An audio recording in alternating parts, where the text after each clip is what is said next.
Hello everyone, welcome to the lecture. I hope you all are doing well guys. अभी तक हमने अपने general psychology में 4 topics cover कर लिए थे.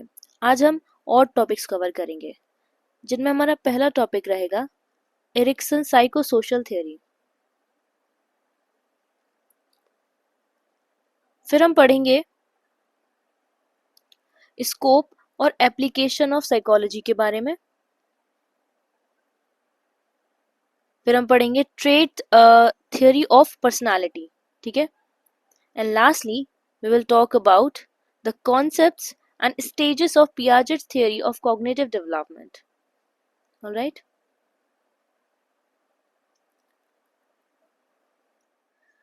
वीडियो आगे बढ़ाने से पहले मैं आपको बता दूं गाइस कि आप हमारी वेबसाइट shop.hindustanknowledge.com पर विजिट कर सकते हैं और अपने पेपर रिलेटेड सारे गेस्ट पेपर्स को यहाँ पर देख सकते हैं. ठीक है. इसमें हमने अपने सारे सिलेबस को कवर किया हुआ है, तो अगर आप इसको पढ़ लेते हैं तो आपके 90+ स्कोर अच्छे से आ सकते हैं. ठीक है. तो एक बार इनको चेकआउट ज़रूर करिएगा. इन केस अगर आपको कोई प्रॉब्लम होती है तो आप हमारे कॉन्टैक्ट नंबर विच इज़ 9580023321 इस पर कॉन्टैक्ट कर सकते हैं. All right. तो चलिए अब बात करते हैं एरिक्सन की साइकोसोशल थियरी की. देखिए ये थियरी एरिक एरिक्सन ने दी थी. इनको हम सोशोलॉजी साइकोलॉजी दोनों में ही पढ़ते हैं इनके थियरीज को, और उन्होंने ये बताया था इस थियरी में साइकोसोशल थियरी में कि how people grow and change. ठीक है. किस तरीके से जो ह्यूमंस हैं वो ग्रो होते हैं, चेंज होते हैं थ्रू आउट देयर लाइफ.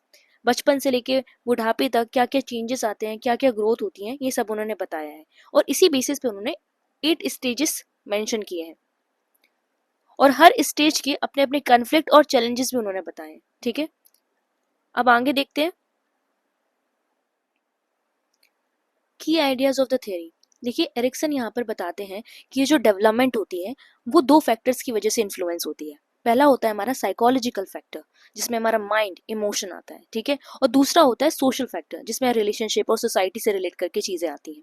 ठीक है. और इसीलिए इनका थ्योरी का नाम भी है. देखिए साइको सोशल. साइको मतलब जो साइकोलॉजी वाला पार्ट है, सोशल मतलब जो सोसाइटी से रिलेट करता है वो. तो psycho social theory. Each stage focus on how a person interact with others and how they feel about themselves. दूसरों से किस तरीके से इंटरेक्शन होता है और हम अपने आप से किस तरीके से इंटरेक्ट करते हैं, यानी खुद में कैसा फील करते हैं, वो सारी चीजें कवर होती हैं. ठीक है. अब इनके स्टेजेस देखते हैं. 8 स्टेजेस इन्होंने बताए थे. पहला स्टेज है इन्फेंसी. देखिए इस स्टेज में ट्रस्ट और मिसट्रस्ट डेवलप होता है. बच्चा जो होता है फ्रॉम बर्थ टू 1 ईयर ये स्टेज चलती है. और इस स्टेज में अगर जो बेबीज है उनको अच्छे से केयर गिविंग दी जाए, ठीक है, और उनको अच्छे से एक सेफ एनवायरनमेंट प्रोवाइड किया जाए तो उनके अंदर ट्रस्ट डेवलप होता है. लेकिन अगर वहीं अपोजिट उनको अगर एक अनसेफ एनवायरनमेंट दिया जाए, ठीक है, तो वो ट्रस्ट डेवलप नहीं कर पाते हैं, वो मिसट्रस्ट डेवलप कर लेते हैं. ठीक है. सेकेंड स्टेज क्या होता है? Early childhood.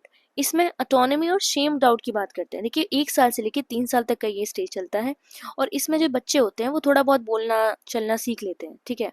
तो वही चीज़ होती है कि अगर इस टाइम पर बेबीज को थोड़ा इंकरेज किया जाए, ठीक है, तो वो कॉन्फिडेंस को डेवलप करते हैं. आप देखेंगे जो छोटे बच्चे होते हैं कई बार बहुत सारी मिस्टेक कर देते हैं. पानी फैला देना, कुछ गिरा देना, ठीक है, जिसकी जो काम खराब कर देना, जिसकी वजह से पेरेंट्स को बहुत गुस्सा आ सकता है. ठीक है. तो उस टाइम पे अगर हम बेबीज को इनकरेज करेंगे, encourage in sense not negatively but उनको थोड़ा सपोर्ट करेंगे तो उनके अंदर कॉन्फिडेंट डेवलप होता है. ठीक है. मिस्टेक करके ही तो लोग सीखते हैं. अगर हम बचपन से उनको छोटी सी मिस्टेक के लिए इतना ज़्यादा डांट देंगे तो वो कोई नई चीज़ करना ही नहीं चाहेंगे. ठीक है. वो बहुत ज़्यादा रिजर्व हो जाएंगे. तो इसीलिए ये जो पीरियड होता है बहुत ज़्यादा इंपॉर्टेंट होता है डेवलपमेंट के लिए.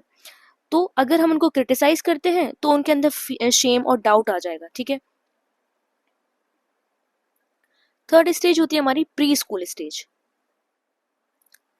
देखिए ये 3 से लेकर 6 साल तक के बच्चों को ऑब्जर्व किया जाता है. इस स्टेज में होता क्या है कि children begin to take initiative and by planning and trying new activities. 3 से लेकर 6 साल तक के बच्चे क्या करते हैं? नई नई चीज़ें ट्राई करते हैं, बाहर खेलना चाहते हैं, बाहर की चीज़ों को ऑब्जर्व करते हैं, सराउंडिंग में बहुत इन्वॉल्व होना चाहते हैं ना. आप छोटे छोटे बच्चे को देखेंगे बहुत एनर्जी रहती है उनमें हर चीज़ करने की, है ना. तो अगर इस स्टेज में हम उनको सपोर्ट करते हैं, ठीक है, उनकी क्यूरियोसिटी जो होती है, उनकी क्यूरियोसिटी को आंसर करते हैं, तो वो कॉन्फिडेंस उनके अंदर डेवलप होता है. ऑन दी अदर हैंड अगर हम उन्हें हर बात पे पनिश करेंगे, हर बात पे उनको डिस्करेज करेंगे, डांट देंगे, भगा देंगे, तो क्या होगा? इससे उनके अंदर गिल्ट डेवलप हो जाएगा और बहुत रिजर्व हो जाएंगे वो. ठीक है. तो यही था इनिशिएटिव वर्सेस गिल्ट. फिर हमारा नेक्स्ट स्टेज है स्कूल एज.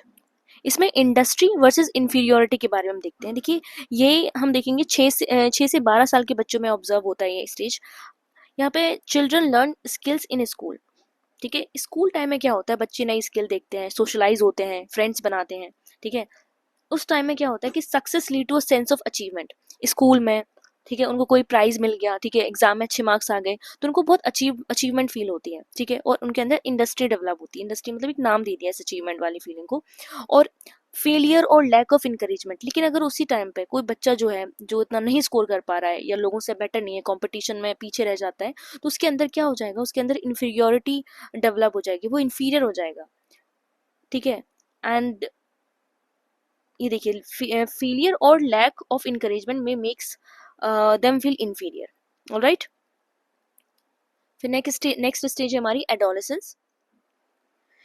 देखिए ये स्टेज जो होती है, इसमें 12 से 18 साल तक की जो एज होती है हमारी, उस दौरान चलती है। और ये इंपॉर्टेंट क्यों होती है, क्योंकि ये जो एज होती है, इसमें हमें काफ़ी ज़्यादा कुछ जानने को मिलता है अपनी आइडेंटिटी के बारे में।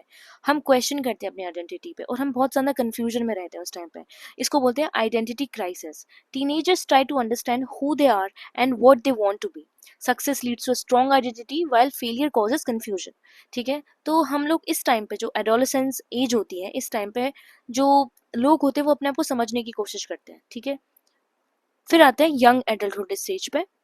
इसमें इंटीमेसी और आइसोलेशन में के बारे में क्या बोला गया है, देखिए जो अर्ली एडल्टहुड होता है, उसमें लोग जो है अपने क्लोज रिलेशनशिप डेवलप करना स्टार्ट करने लगते हैं। मतलब ये होता है कि पहले आपका सर्कल जो कॉलेज टाइम पे बहुत ज़्यादा होता था, फिर धीरे धीरे करके क्या होता है, छोटे होता चला जाता है, क्योंकि आप जो है थोड़े थोड़े रिजर्व होने लगते हैं। आप सिर्फ कुछ कुछ लोगों से बात करते हैं जो कि आपको लगता है कि जो हमारे लिए लॉन्ग टाइम के लिए इंपॉर्टेंट होते हैं, ठीक है, जो रियली में आपके बहुत क्लोज होते हैं, आपको समझते हैं, उनके साथ में। Successful relationship leads to love and connection, ठीक है। फेलियर में रिजल्ट इन लोनलीनेस और आइसोलेशन। और अगर इसी टाइम पे आपका रिलेशनशिप सक्सेसफुल हो जाते हैं, तो आपको लव्ड फील होता है, इंटीमेसी डेवलप होती है। और अगर ऐसा नहीं होता है, फेलियर हो जाता है, तो आपको आइसोलेटेड फील होता है। फिर हमारी स्टेज है मिडिल एडल्टहुड।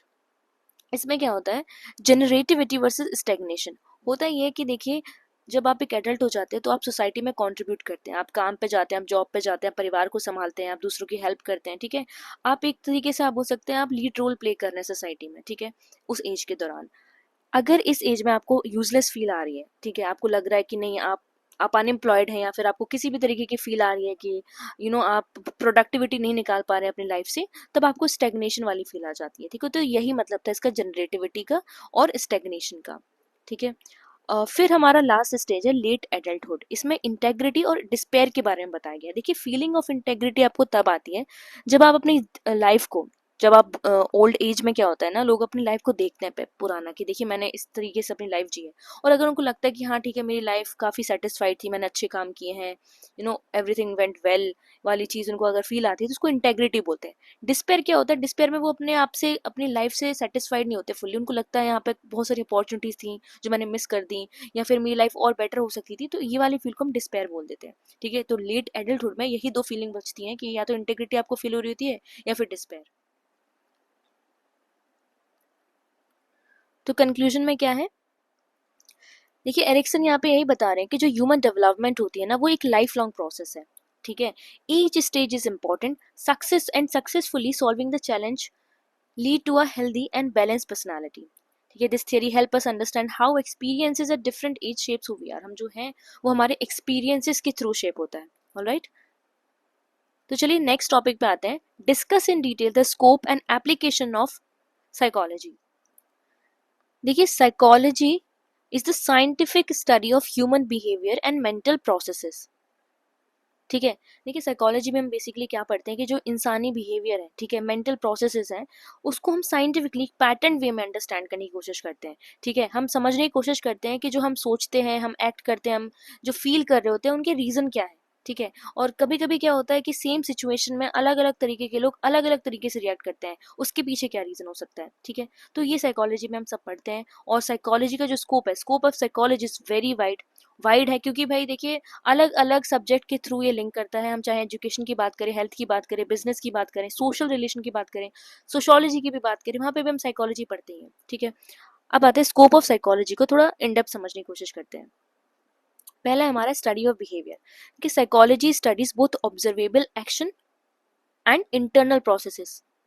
ऑब्जर्वेबल एक्शन मतलब जो हम देख सकते हैं, जो हमारे लिए लाइक विजिबल है, जो हमें चलना, खाना पीना, बात करना, किस तरीके से हम क्या जो एक्टिविटीज होती है ना, जो विजिबल एक्टिविटीज है, वो होते हैं ऑब्जर्वेबल एक्शन। और जो इंटरनल प्रोसेसेस होती हैं, जो हमें सामने से नहीं दिखाई देती हैं, कोई एक इंसान है, ठीक है, जैसे हम सुसाइड के केस में भी पढ़ते हैं कि जो इंसान है उसके इंटरनल क्या चल रहा है, ये भी हम साइकोलॉजी के थ्रू भी समझने की कोशिश करते हैं, what are the reason behind that. तो वो चीज़ हमारी थिंकिंग, इमोशन, डिसीजन मेकिंग, ये सब कुछ हमारे क्या आते हैं, हमारे जो इंटरनल प्रोसेस होती हैं उसके अंदर आते हैं। नेक्स्ट हम पढ़ते हैं इंडिविजुअल डिफरेंसेस।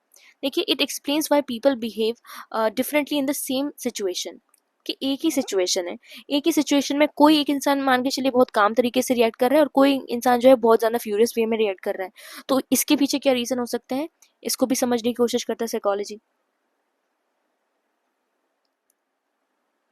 फिर आता है हमारा मेंटल प्रोसेसेस। देखिए, psychology studies memory, learning, perception, intelligence, problem solving, जो भी मेंटल प्रोसेसेस होती हैं, ठीक है, जो ब्रेन रिलेटेड होती हैं, उन सबको भी स्टडी करता है।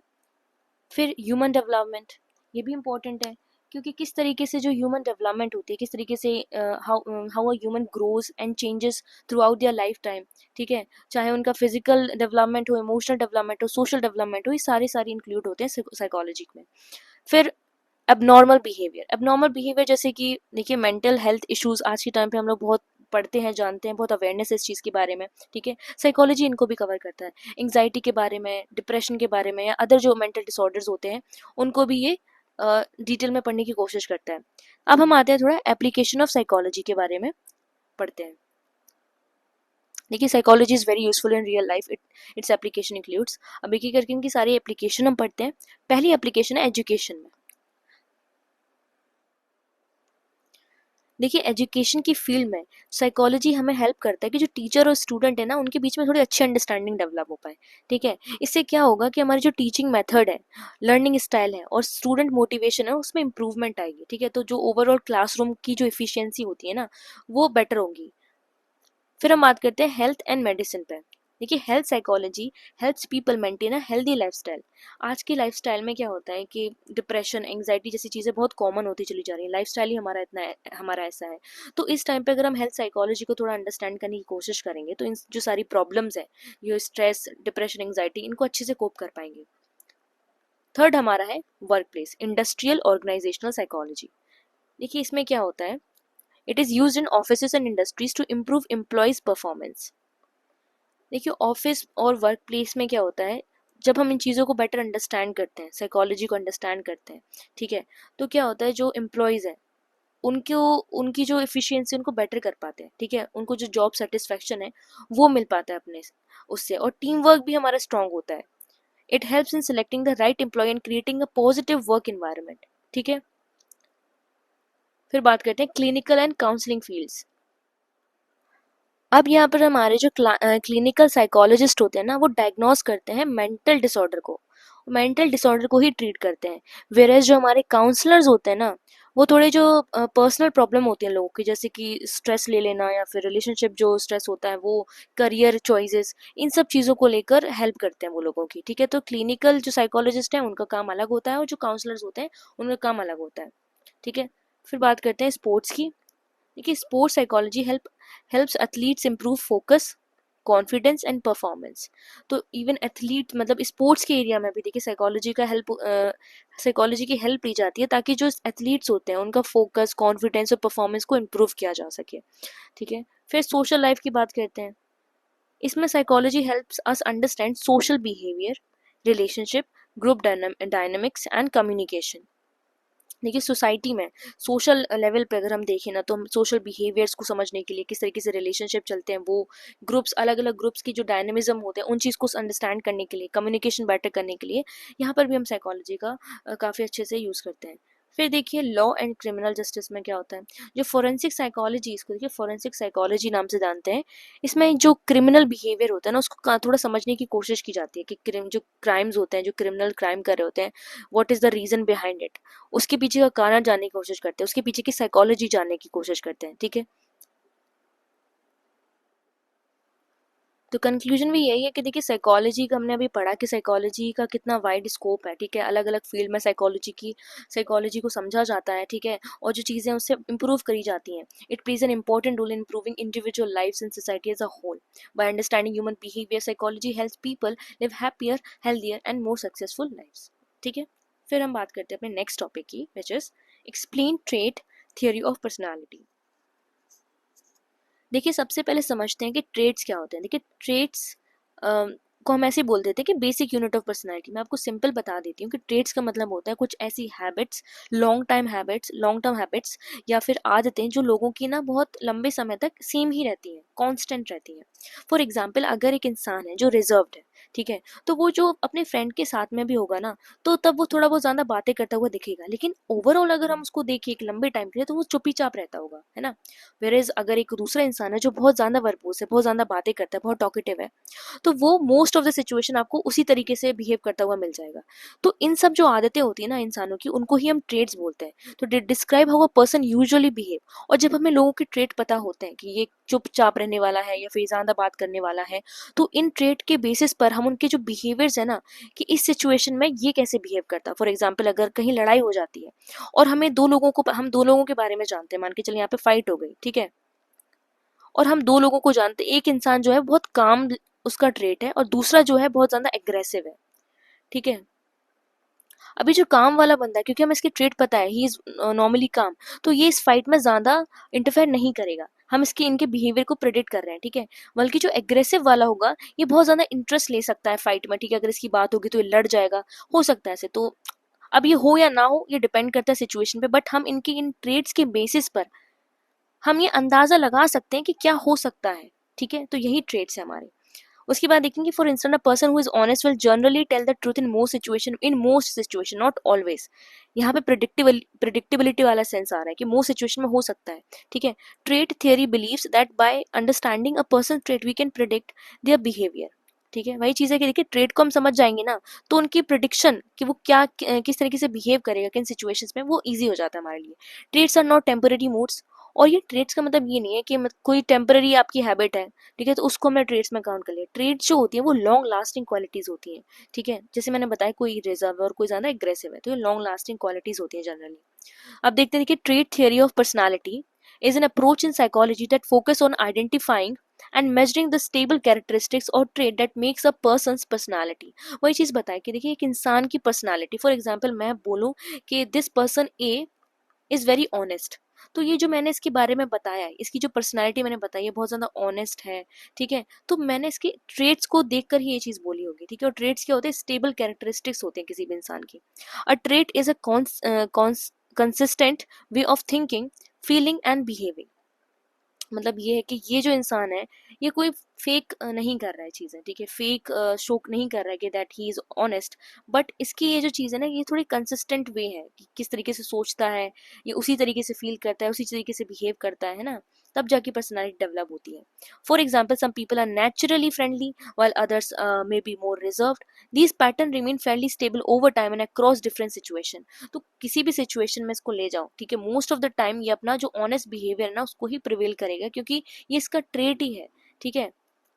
तो आई होप आपको अंडरस्टैंड हो गया होगा ट्रेट और पर्सनालिटी के बारे में। थोड़ा सा कॉम्प्लेक्स होता है इन डेप्थ समझना, but I hope it's clear. अब हम आते हैं कि साइकोलॉजिस्ट ऑफ ट्रेट थियोरी। यहाँ पे हम कुछ साइकोलॉजिस्ट के बारे में पढ़ेंगे। देखिए पहले साइकोलॉजिस्ट के बारे में देखते हैं, गॉर्डन ऑलपोर्ट। ये डिवाइड करते हैं ट्रेट को तीन टाइप्स में, ठीक है। पहला है कार्डिनल ट्रेट्स। कार्डिनल मतलब हम कह सकते हैं कि सेंट्रल है, बिल्कुल लाइक कोर, ठीक है, और सेंट्रल ट्रेट। फिर थर्ड होता है हमारा सेकेंडरी ट्रेट। देखिए कार्डिनल ट्रेट क्या होता है, very strong trait that dominates a person's life, ठीक है। एक इंसान का जो ये लाइक एक कोर पॉइंट होता है, ठीक है, कौन कैसा है डिसाइड करने वाला जो कोर पॉइंट होता है उनको ही कार्डिनल ट्रेट बोलते हैं। फॉर एग्जांपल एक्सट्रीम काइंडनेस और एम्बिशन। कोई एक इंसान है, ठीक है, आप बोलोगे बहुत पढ़ाकू है, ठीक है, बहुत ज्यादा सीरियस लेता है लाइफ को लेकर, तो हम ये कैसे कह सकते हैं कि ये सीरियस है, क्योंकि इसके अंदर का जो ट्रेट है ना वो यही है कि बहुत ज्यादा फोकस है, बहुत ज्यादा एम्बिशियस है, और इसकी ये जो एम्बिशियस ट्रेट है ना यही डिसाइड करता है इसकी लाइफ में ये किस तरीके से बिहेव करने वाला है। तो ये कार्डिनल ट्रेट्स होते हैं। सेकंड होते हैं सेंट्रल ट्रेट्स। इसमें क्या होता है कि general characteristics found in everyone, हर किसी में। देखिए थोड़ी बहुत ऑनेस्टी, ऐसे तो नहीं कि यार सब लोग झूठी बोलते रहते ऑल द टाइम, तो ये थोड़ी बहुत ऑनेस्टी तो सबके अंदर होती है, फ्रेंडलीनेस होती है, सब अच्छे से बात करेंगे आपको सामने से, पोलाइटनेस थोड़ी सी सब में होती है। तो ये जो होते हैं सेंट्रल ट्रेट्स होते हैं जो सब में थोड़े थोड़े मौजूद होते हैं, जनरल होते हैं ये। सेकेंडरी ट्रेट्स क्या है, trait that appear only in certain situation. ये सिर्फ कभी कभी आने वाले ट्रेट्स हैं, ठीक है। और जैसे अगर आप मान के चलो एग्जाम देने में जाते हैं ना, तो वो जो नर्वसनेस होती है वो कुछ वो थोड़ी सी टेम्पररी होती है। तो ऐसी चीज़ें क्या होती है हमारी सेकेंडरी ट्रेट्स में आती है। तो हमने पढ़ा कार्डिनल जो कि एकदम लाइक कोर है, जो हमारे मोस्ट इंपॉर्टेंट है और जो सबसे ज़्यादा जो हमारे लाइफ है उसको डोमिनेट करते हैं, ठीक है। फिर आते हैं सेंट्रल ट्रेट जो जनरल कैरेक्टरिस्टिक्स हैं, ऑलमोस्ट सब में मिल जाएंगे। और सेकेंडरी ट्रेट होते हैं जो कभी कभी आते हैं, कभी कभी रिफ्लेक्ट होते हैं। फिर आते देखिए यहाँ पे दूसरे साइकोलॉजिस्ट, सॉरी हाँ साइकोलॉजिस्ट हैं, वो हैं रेमंड कैटल। ये 16 तरीके की पर्सनालिटी ट्रेट को आइडेंटिफाई करते हैं, ठीक है। और ये जो मेथड इसका इस्तेमाल करते हैं सब फाइंड करने में, आइडेंटिफाई करने में, उसको बोलते हैं फैक्टर एनालिसिस, ठीक है। He believe that these trait को डिस्क्राइब द होल पर्सनालिटी, ठीक है। हांस आइसेंग क्या बात करते हैं, ये group personality into 3 major dimension, 3 major dimension में ये पर्सनालिटी को ग्रुप करते हैं, जिसमें पहली आती है हमारी एक्स्ट्रावर्जन, आउटगोइंग वर्सेस रिजर्व्ड। और दूसरी होती है neuroticism, emotional stability versus instability. और तीसरी होती है साइकोटिसिज्म, टफ माइंडेड वर्सेस सेंसिटिव, ठीक है। तो ये हमने 3 साइकोलॉजिस्ट के बारे में पढ़ लिया और उनकी theories about the personality trait. फिर आते हैं हम लोग द बिग 5 ट्रेट्स। देखिए मॉडर्न थियरीज में सबसे फेमस थियरी है ट्रेट्स को लेके, बिग 5 ट्रेट्स। इसको आप याद रखते हैं और याद रख सकते हैं ओशियन वर्ड से। देखिए ओ से हम कह सकते हैं ओपननेस, इसमें creativity and willingness to try new things, ये इसका मतलब होता है। सेकंड होती है हमारी कॉन्साइंशियसनेस, यानी बीइंग ऑर्गेनाइज्ड एंड रिस्पॉन्सिबल, ठीक है। एंड थर्ड होता है extraversion, being social and energetic, जैसे हम बोल सकते हैं एक्सट्रोवर्ट, ठीक है। फिर agreeableness, being kind and cooperative. And हमारा लास्ट होता है neuroticism, tendency to experience negative emotions, ठीक है। ये इनको हम लोग ओवरऑल कह सकते हैं बिग 5 ट्रेट्स, ठीक है। फिर नेक्स्ट है हमारा advantages of trade theory.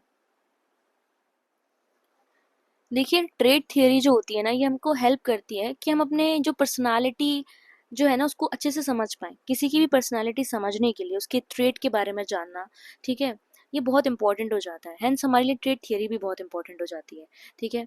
It is useful in areas like career counselling, education, psychology. इन सब में क्या होता है कि जब हम लोगों के ट्रेड के बारे में जानते हैं तो हम कहीं ना कहीं उसके जो बिहेवियर है उसके बारे में प्रिडिक्शन भी कर लेते हैं। और ये कहीं ना कहीं हमारे जो करियर काउंसलिंग है, एजुकेशन फील्ड में है, इन सब में बहुत हेल्प करता है, ठीक है। अब लिमिटेशंस क्या है, देखिए ट्रेड थियरी के थ्रू हम कंप्लीटली नहीं जान सकते हैं कि कोई इंसान एक सिचुएशन में बिहेव जो कर रहा है वो क्यों कर रहा है, ठीक है।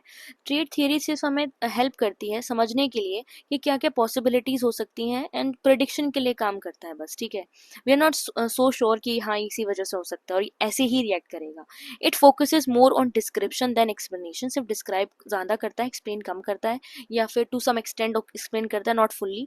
It may also ignore the role of environment and life experiences. और क्या होता है किसी भी इंसान के किसी पर्टिकुलर तरीके से बिहेव करने के पीछे उसका एनवायरनमेंट भी बहुत ज़्यादा इंपॉर्टेंट रोल प्ले करता है, उसकी एक्सपीरियंसेस, ठीक है, उसकी सराउंडिंग क्या है, ये सब भी बहुत इंपॉर्टेंट रोल प्ले करते हैं। और ये सब क्या होता है निगलेक्ट हो जाता है हमारी ट्रेड थियरी में। अब हम आते हैं कंक्लूजन में। देखिए कंक्लूजन में वही पढ़ा कि जो ट्रेड और पर्सनालिटी है, ट्रेड के थ्रू हम किस तरीके से इंसान की पर्सनालिटी को देख सकते हैं, किस तरीके से प्रिडिक्ट कर सकते हैं कि वो कैसा बिहेव करेगा अलग अलग सिचुएशन में, सिर्फ और सिर्फ उसके ट्रेड के बेसिस पर, है ना।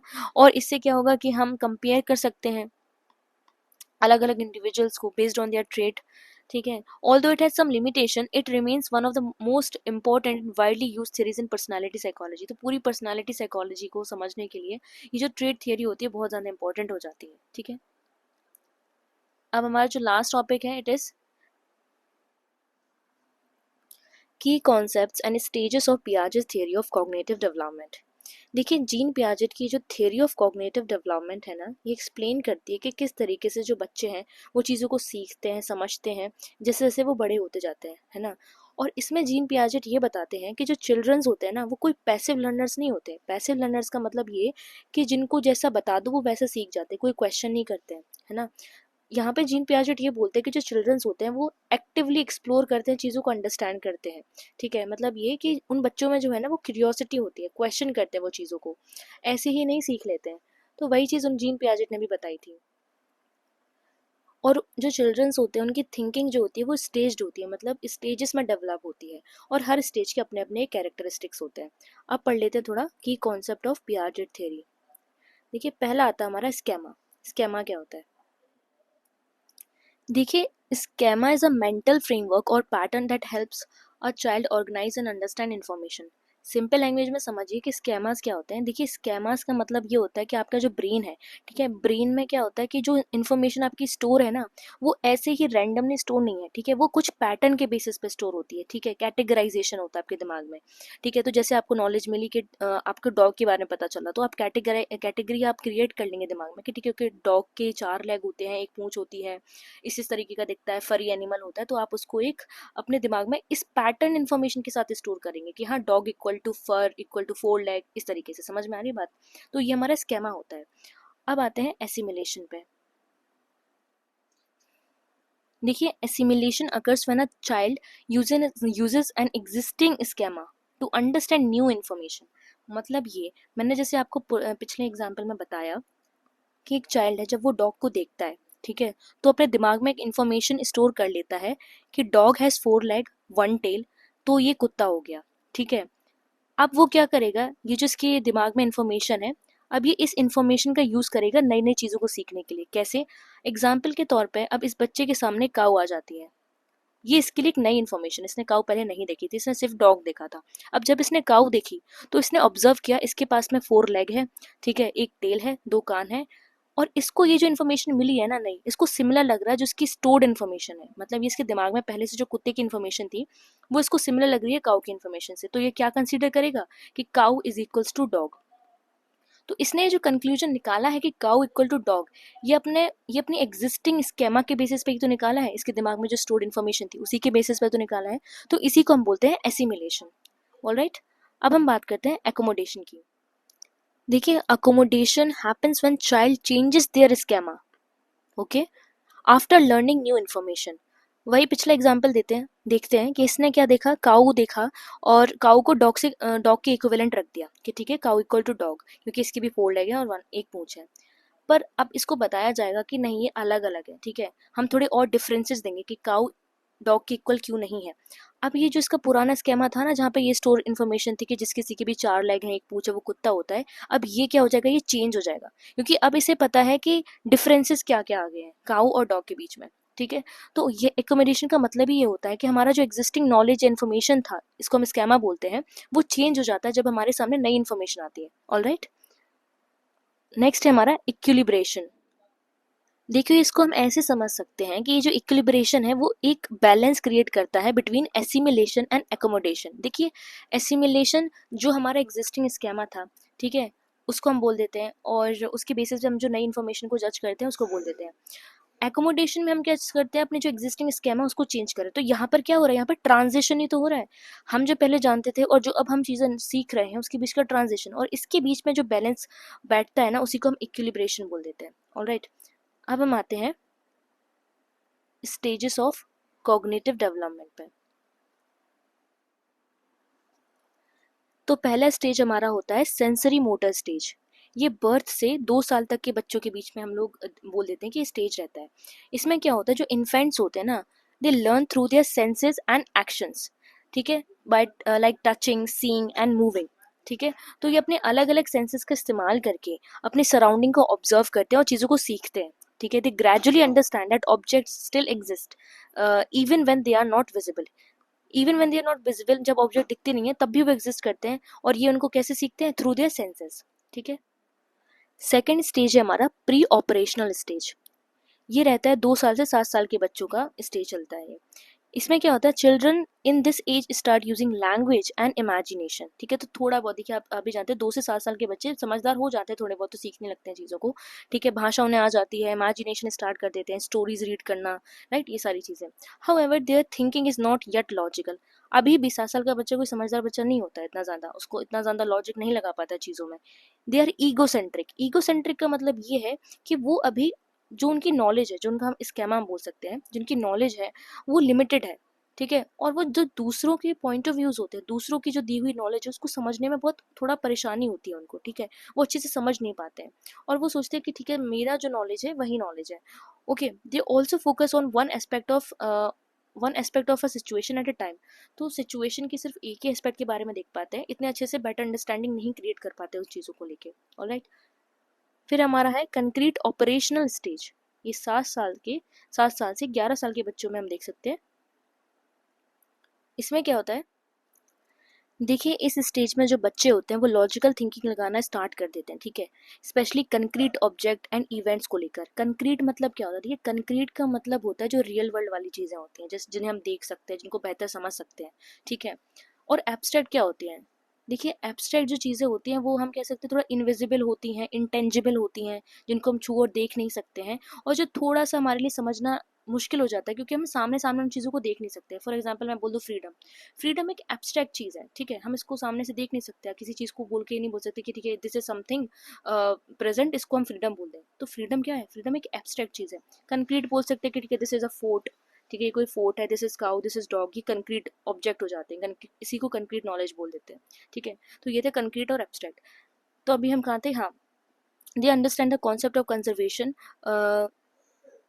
Quantity remains the same despite changes in the shape, ठीक है, and they can classify objects and understand relationship better. तो यहाँ पर क्या होता है, तो बच्चे थोड़ा चीज़ों को समझने लगते हैं, चीज़ों के बीच में डिफरेंसेस और सिमिलैरिटीज़ को भी अंडरस्टैंड करने लगते हैं, ठीक है। अब हमारा स्टेज है फॉर्मल ऑपरेशनल स्टेज। इसमें हम बात करते हैं 12 साल के बच्चे या 12 साल के ऊपर के बच्चों की, ठीक है। इसमें क्या होता है कि ये फाइनल स्टेज होती है और इसमें thinking becomes more advance and abstract, ठीक है, यहाँ पे थोड़ा एडवांस सोचने लगते हैं बच्चे।